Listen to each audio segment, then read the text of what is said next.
Virtual presentation and sentimental bold. So why? Why virtual presentation? And why virtual presentations aren't more emotional? In the corporate world, they may say, Roxani, they are not paying us to feel. They are paying us to do.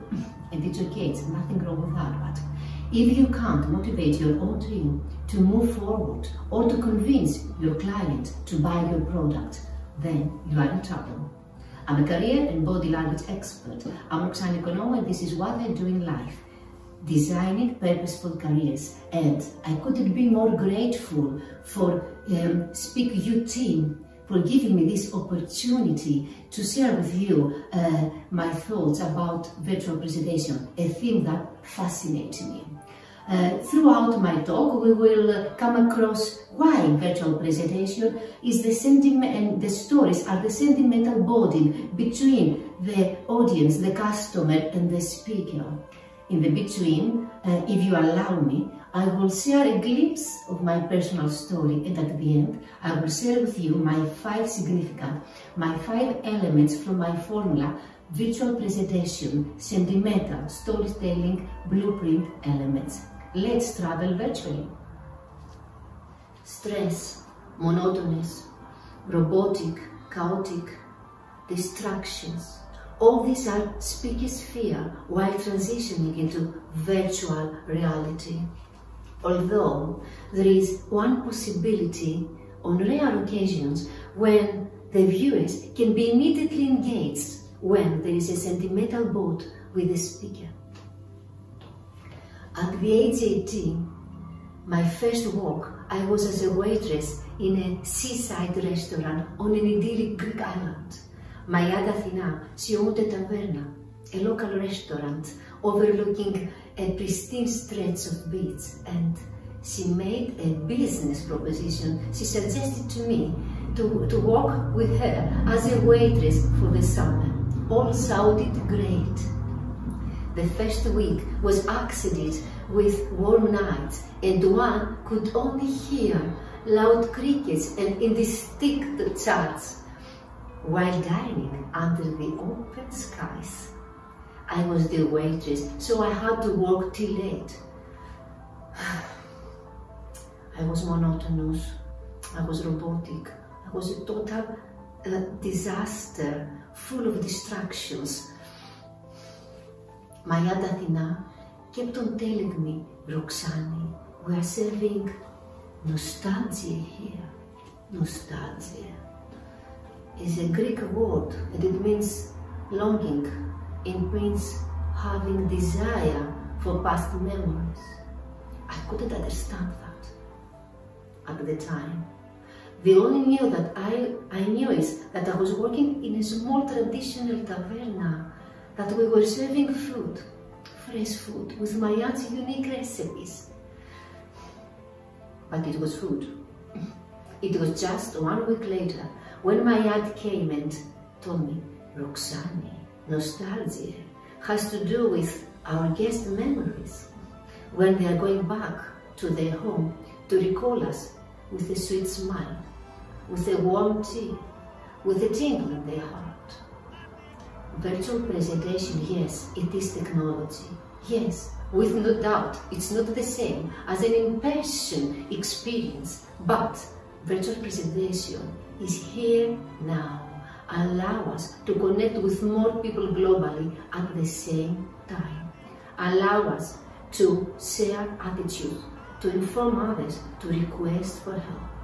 Virtual presentation is humans' path to bonding with other people all over the planet.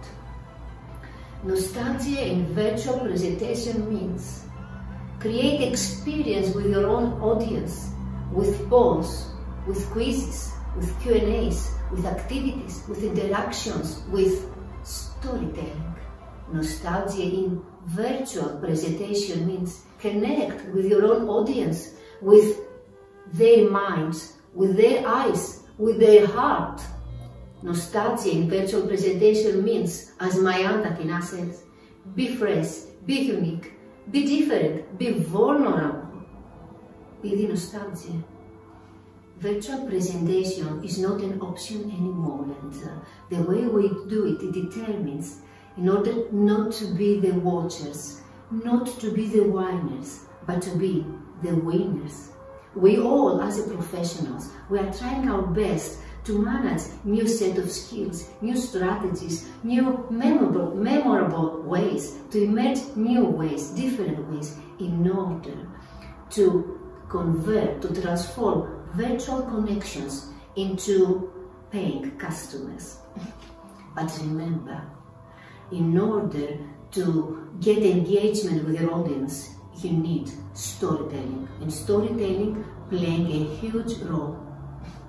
Have you ever heard a child, when going to bed, to ask to be read a press release? The children, they would love to hear stories. We adults, we are the same. We love stories.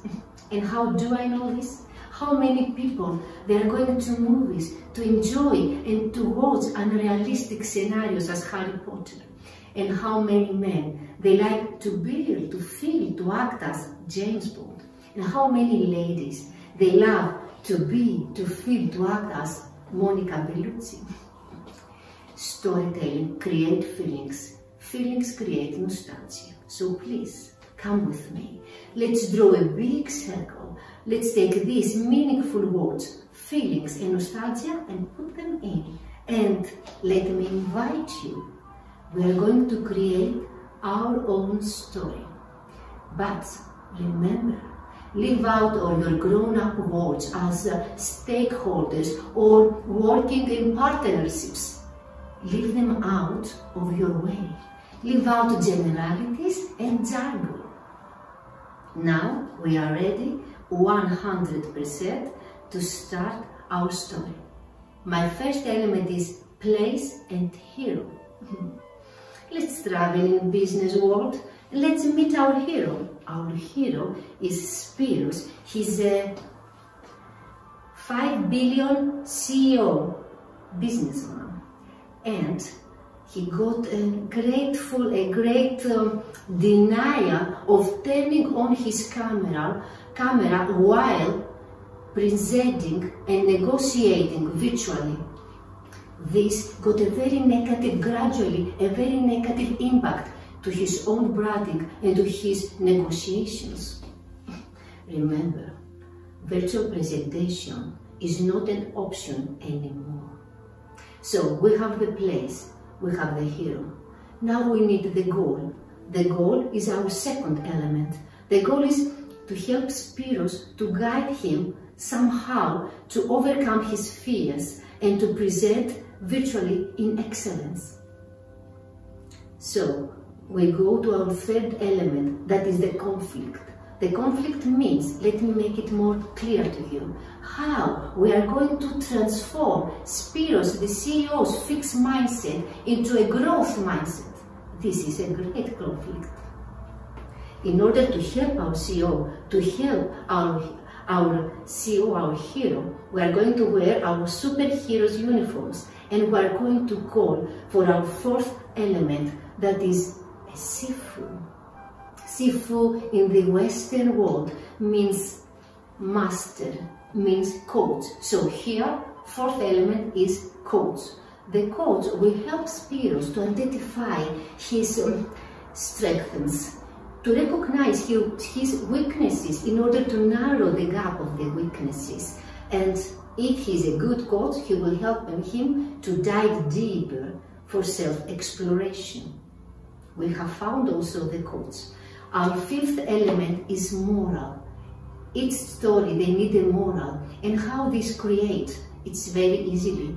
During the process, with the bonding of the CEO and our coach, it will be created and it will be increased Spiros' self-awareness, Spiros' emotional intelligence, and Spiros will dive deeper to self-exploration in order to understand and accept himself.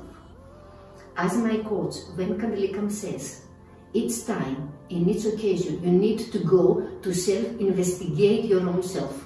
And Spiros, through his coach, learned this. This is a life lesson.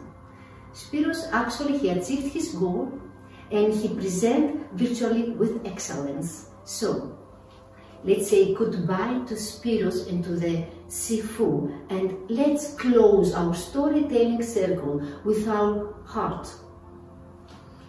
As long we communicate with our feelings, we speak our feelings and speak with our heart, as long we do that, as long we visit our audience's culture, visit our audience's feelings, thoughts, needs, questions, as long we do that, we create magic, we create the nostalgia. Humans' storytellings are the sentimental bonds that connect humanity, regardless portraits, regardless identities. I am Roxani Oikonomou, I'm a career and body language expert, and today we talk about virtual presentation and sentimental bold. I would love to thank once again, you Speak team, and especially Arafat Kolasari for this opportunity. And remember Maya Sagelu words. People, they will forget what you said. People will forget what you did, but they will never forget how you make them feel.